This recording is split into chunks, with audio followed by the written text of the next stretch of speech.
அன்பானவர்களே, நம்ம இன்னைக்கு ஒரு அனுபவ சாட்சியை கேட்க போகிறோம். நம்ம தம்பி அருண்குமார் எனக்கு தெரிஞ்சு நான் கிட்டத்தட்ட அவனோட சின்ன வயதுல இருந்து நான் தம்பியை பார்த்துட்டு இருக்கேன். ஆண்டவரை முழு இருதயத்தோட தேடி தன்னுடைய வாலிபத்துல ஆண்டவரை ஏற்றுக்கொண்டு ரட்சிக்கப்பட்டு இன்னைக்கு ஆண்டோடைய ஊழியத்துல எவ்வளோ நமக்கு பிரயோஜனமா இருந்திருக்கார். தம்பியுடைய அனுபவ சாட்சியை இந்த நாள்ல நாம கேட்க போறோம். வா.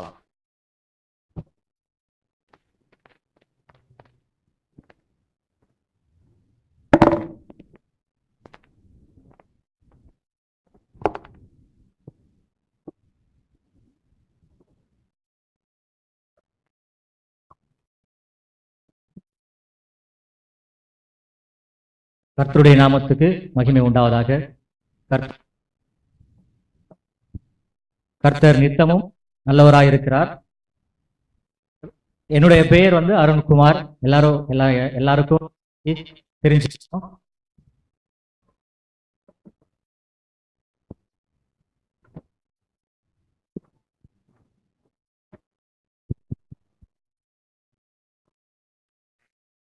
நான் கிறிஸ்துவை அறியாத ஒரு இந்து குடும்பத்துல இருந்து நான் வரேன். எனக்கு என்னோட கூட பிறந்தவங்க 3 அண்ணன், ஒரு தம்பி. நாங்கள் மொத்தம் 5 பேர். அம்மா அப்பா யாருமே கிறிஸ்துவ அறியாத பின்னணியில இருந்தோம்.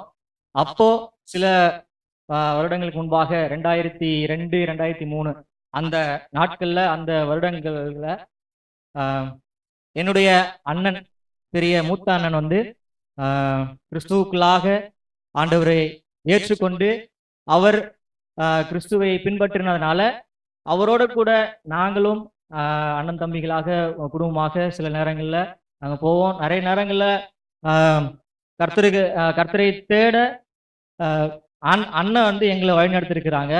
அப்போ அண்ணன் எப்படி தெரிந்து கொண்டாங்கன்னா,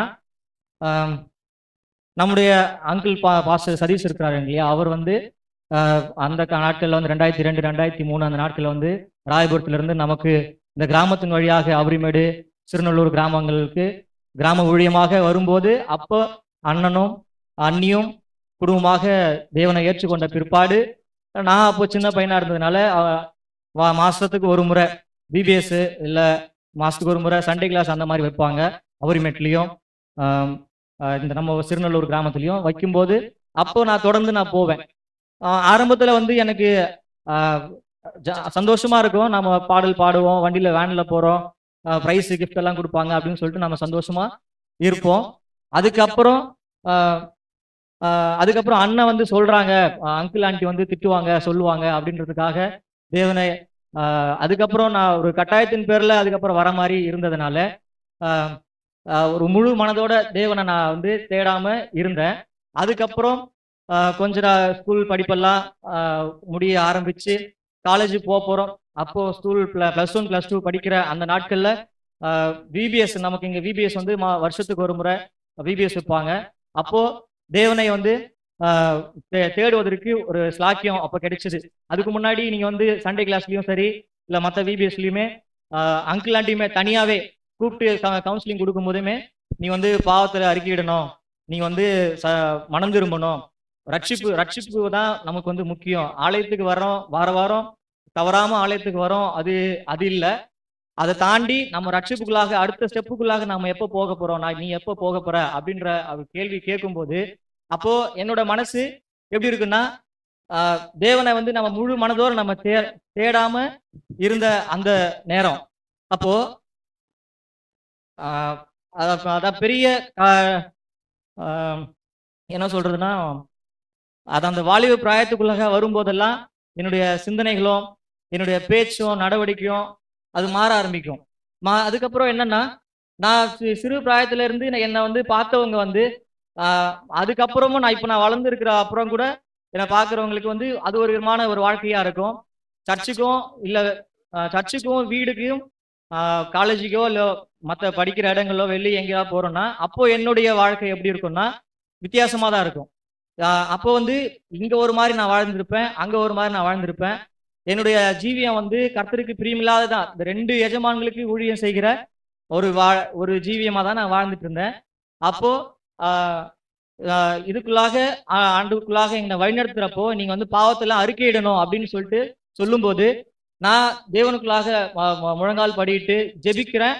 அப்போ எனக்கு நான் முன்னாடி செஞ்ச பாவங்கள் எல்லாம் எனக்கு உணர்த்தப்படுது, குத்தப்படுது.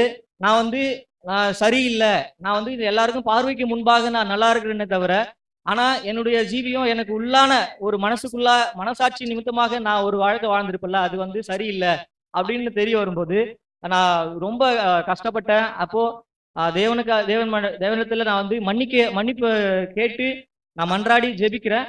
அதுக்கு முன்பாக சொல்லப்பட்ட எனக்கு உணர்த்தப்பட்ட எல்லா பாவங்களையும் ஒன்னொன்னா அறிக்கையிடுறேன். என்னோட பாவங்கள் வந்து மோசமான காரியங்களா இருக்கும். கண்ணுல சுத்தம் இருக்காது, பேச்சுல சுத்தம் இருக்காது, கோபம் அதிகமா வரும், எரிச்சல் உண்டாவேன், ஷார்ட் டெம்பரா இருப்பேன்.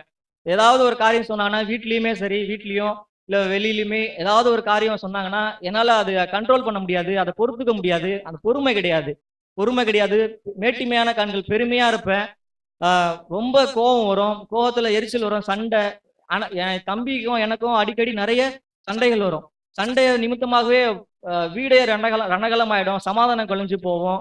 அண்ணன் நாங்க ஃபேமிலியா ஃபேமிலி ப்ரேயர் நாங்க வைப்போம், ஜெபிச்சு கொஞ்ச நேரத்துல எங்களுக்குள்ளாக அந்த அந்த விட்டு கொடுக்குற மனப்பான்மை கிடையாது, அன்பு கிடையாது, எனக்கு இல்லாத அந்த அன்பு கிடையாது. ஆனா எனக்காக தொடர்ந்து ஜெபிச்சாங்க. ஆண்டியும் அங்கிள், எனக்கு அண்ணனோட அண்ணன்மார்கள், சுத்தி இருக்கிற எல்லாருமே வந்து தேவனை அறிஞ்சவங்க வந்து தொடர்ந்து எங்களுக்காக ஜெபிப்பாங்க. அந்த ஜெபம் வந்து என்ன வந்து அதுக்கப்புறமா என்ன மேலும் மேலும் என்ன வந்து கர்த்தருக்குள்ளாக இன்னும் நெருங்கி வருவதற்கு வந்து உதவி செஞ்சிருக்குது. இப்போ இதெல்லாமே நான் வந்து பாவத்தெல்லாம் அறிக்கை செஞ்சு ஆண்டவரத்துல மன்னிப்பு கேட்கிற அந்த தருவாயில இருக்கிறப்போ நான் +1 படிக்கிறேன். அப்போ ஒரு நாள் காலையில 5:30 மணி என்னுடைய பாவங்கள்லாம் அறிக்கை செய்கிறேன். ஒன்னொன்னா பக்கத்துல தோட்டத்துல திருடுறது, எல்லாம் திருடிருக்கேன், எல்லாம் திருடினது, அப்புறம் அடிச்சது, சண்டை போட்டது. சினிமா பார்ப்பேன். சினிமா வந்து எனக்கு எப்பெல்லாம் சும்மா இருக்கணும் அப்பெல்லாம் சினிமா பாட்டும் சினிமாவும் தான் ஓடுவேன். நான் அதெல்லாம் எனக்கே அது விருப்பம் இல்லாம தான் இருக்கும். ஆனா அது பாக்குறப்போ அதுக்கப்புறம் சரி கொஞ்ச நேரம் தானே பார்ப்போம், இதுல என்ன பாக்குறதுனால என்ன ஆயிட ஒரு பாட்டு தானே, ஒரு பாட்டு கேட்கறதுனால என்ன ஆயிட அப்படின்ற மாதிரி இருக்கும். அந்த ஒவ்வொரு கட்டத்திலயுமே வந்து காம்ப்ரமைஸ் ஆயிட்டேன். அடுத்து சரி பாத்துக்கலாம், என்ன ஆயிட பாத்துக்கலாம், மன்னிப்பு கேட்டுக்கலாம், பாத்துக்கலாம் அப்படின்ற மாதிரி இருந்துச்சு. இது எல்லாமே நான் வந்து தேவன் எனக்கு உணர்த்தி நான் வந்து ஒன்னொன்னா நான் சரி செய்ய எனக்கு கர்த்தர் வந்து உதவி செய்தார். அதுக்கப்புறம் ஒரு நாள் காலையில 5:30 மணி இருக்கும்போது ஏசாயா 43ஆம் அதிகாரம் 1 வசனத்துல, இப்பொழுதும் யாக்கோபே உன்னை சிருஷ்டித்தவரும் இஸ்ரவேலே உன்னை உருவாக்கினவருமாகிய கர்த்தர் சொல்லுகிறதாவது, பயப்படாதே, உன்னை மீட்டு கொண்டேன், உன்னை பேர் சொல்லி அழைத்தேன் அப்படின்னு சொல்லி ஆண்டவர் வந்து என்னை பேர் சொல்லி அழைத்தேன், உன்னை மீட்டு கொண்டேன்னு சொல்லும்போது அந்த டைம்ல நான் வந்து ரொம்ப சந்தோஷப்பட்டேன். அந்த சந்தோஷத்துக்கெல்லாம் அளவு கிடையாது. நான் சினிமா பார்த்ததுக்கும், சினிமா பாட்டு கேட்டதுக்கும், ஃப்ரெண்ட்ஸோட சேர்ந்து ஊர் சுத்தினதுக்கும், அந்த அந்த சந்தோஷத்துக்கும் இதுக்கும் பல மடங்கு வித்தியாசம்.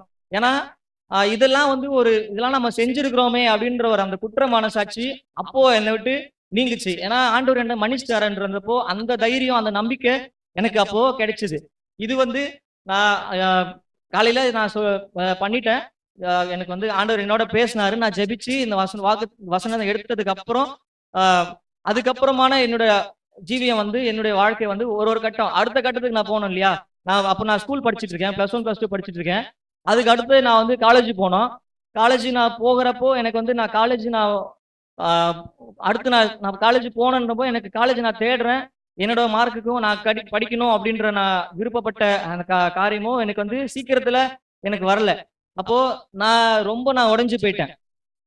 என்ன, நம்ம நல்லா தானே படிச்சோம், நம்ம நல்லா தானே இருக்கிறோம், நம்ம விரும்பினது ஏன் கிடைக்கல அப்படின்னும் போது நமக்கு சுத்தி இருக்கிற எல்லாருமே வந்து ஏதோ ஒரு விதத்துல கம்ஃபர்ட் பண்றாங்க, ஆறுதலா இருக்கிறாங்க, சொல்றாங்க, வார்த்தை சொல்றாங்க, சரி அடுத்து இதை பண்ணலாம் அதை பண்ணலாம்னு சொல்லிட்டு ஆலோசனைகளை கொடுக்குறாங்க.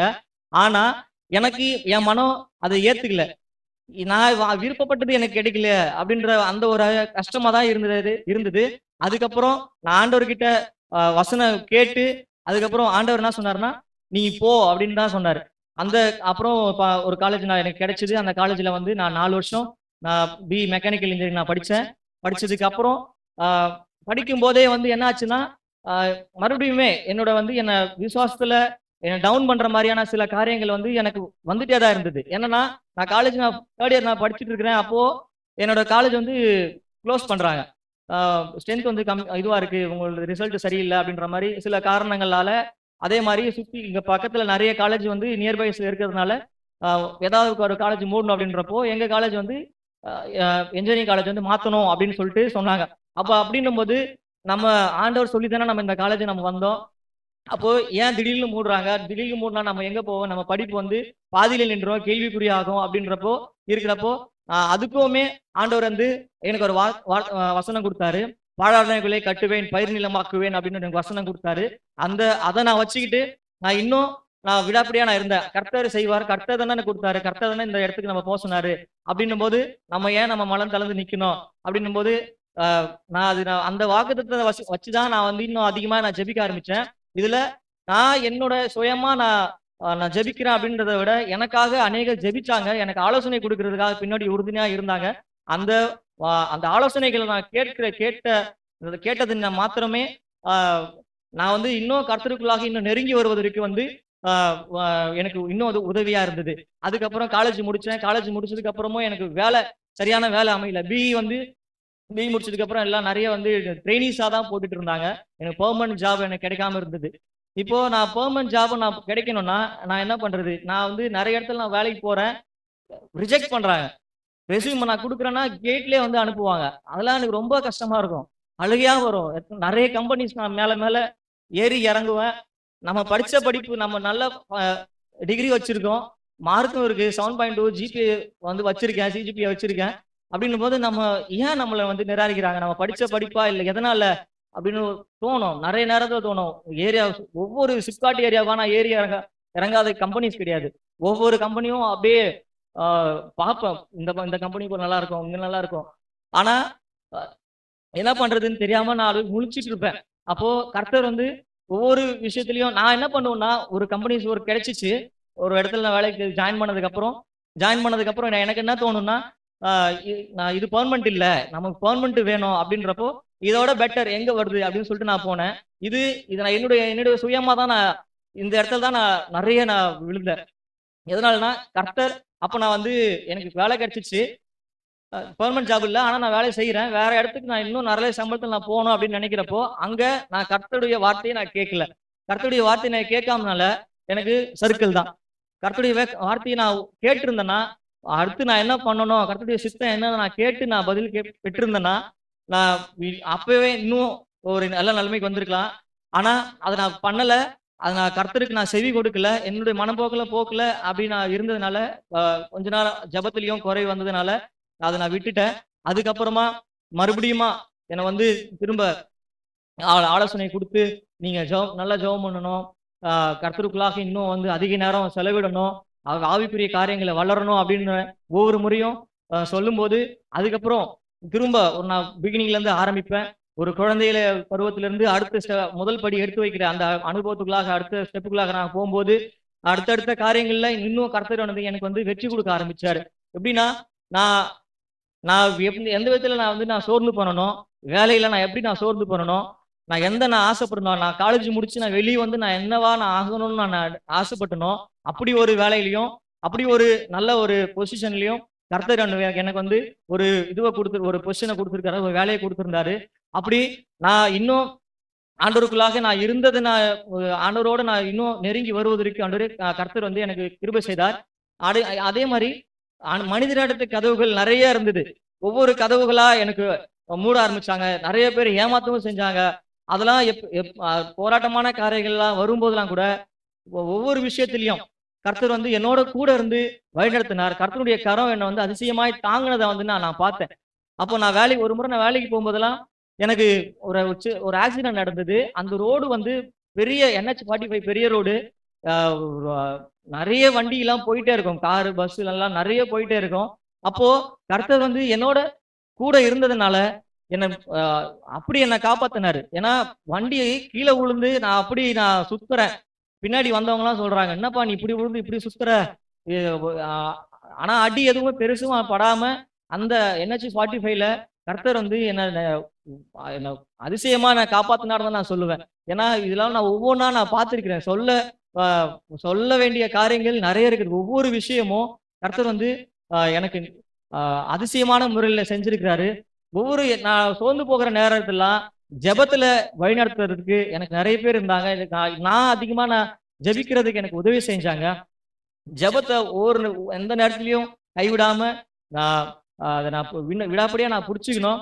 அதுக்கப்புறம் நான் கர்த்தருக்குள்ள வந்தேன்னா என்னை சுத்தி இருக்கிற ஃபேமிலிஸும் சரி, என்னை சுற்றி இருக்கிற ஃப்ரெண்ட்ஸும் சரி, அதுக்கு உறுதுணையா இருக்க ஆரம்பிச்சாங்க. ஏன்னா அதுக்கு முன்னாடி இருந்த நண்பர்கள் வந்து என்னோட சேர்ந்து சந்தோஷமா இருக்கிறதுக்கும், வெளியில சுத்துறதுக்கும், மற்ற காரியங்களுக்கும், சினிமாவுக்கும், வெளில போறவங்களுக்கும் இருந்த மாதிரி நண்பர்கள் இருந்தாங்க. இப்போ எப்படி இருக்காங்கன்னா, நான் ஜெபிக்கிறப்போ எனக்கும் வந்து பைபிள் வசனம் சொல்லிக் கொடு, எனக்கும் வந்து ஜெபிக்க கத்துக் கொடு, என்னையும் நானும் சர்ச்சுக்கு வரேன் அப்படின்ற மாதிரிலாம் அப்படிப்பட்ட நண்பர்கள் வந்து எனக்கு கிடைக்கிறதுக்கு, என்ன சரௌண்டிங்ஸுக்கும் எனக்கு அந்த மாதிரி ஆண்டவர் எனக்கு மாத்திருக்கிறாரு. அட்மாஸ்பியர் சுத்தமா மாறிடுச்சு. ஆண்டவரோட நம்ம இருக்கிறப்போ அதை நான் மாறினதை நான் உணர்ந்தேன். அந்த தேவனுடைய பிரசனத்துல ஒவ்வொரு முறையும் என்னை காக்கிறதையும் என்னோட இருக்கிறதையும் நான் உணர்ந்தேன். இதெல்லாமே வந்து கர்த்தர் அவரோட நான் இருக்கிறப்போ கர்த்தர் எனக்கு காட்டுனது, உணர்த்தினது, செஞ்சது எல்லாமே நான் உங்களுக்கு சொல்லியிருக்கிறேன். இது நான் இன்னும் கர்த்தருக்கு என்று உறுதியாய் நிற்பதற்கு எனக்காக ஜெபித்துக் கொள்ளுங்க. என் குடும்பமும் முழுசுமாய் ஆண்டவரை ஏற்றுக்கொண்டிருக்கிறாங்க. ஏன்னா ஆரம்பத்துல அண்ணன் ஏற்றுக்கொண்டாங்க, அதுக்கப்புறம் இன்னொரு அண்ணன், அதுக்கப்புறம் நாங்க, அதுக்கப்புறம் வந்து அப்பா அம்மா எல்லாருமே வந்து ஞானஸ்நானம் பெற்று கர்த்தருக்குள்ளாக வந்திருக்கிறாங்க. ஒருத்தர் தேவனை தெரிந்து கொண்ட பிற்பாடு அதனுடைய ஆசீர்வாதம் முழு குடும்பமும் தேவனை அருந்த குடும்பமாய் மாறியது. இது என்னுடைய குடும்பமும் நானும் அதற்கு சாட்சியா இருக்கிறோம். தொடர்ந்து நாங்கள் கர்த்தருக்கென்று உண்மையா இருப்பதற்கு, நான் உண்மையா இருப்பதற்கு, இதற்கு அடுத்து இருக்கிற ஒவ்வொரு காரியத்திலையும் நான் வந்து சாட்சியாய் தேவனுடைய சித்தத்தை செய்வதற்கு ஒப்பு கொடுப்பதற்கும் எனக்காக ஜெபித்துக் கொள்ளுங்கள்.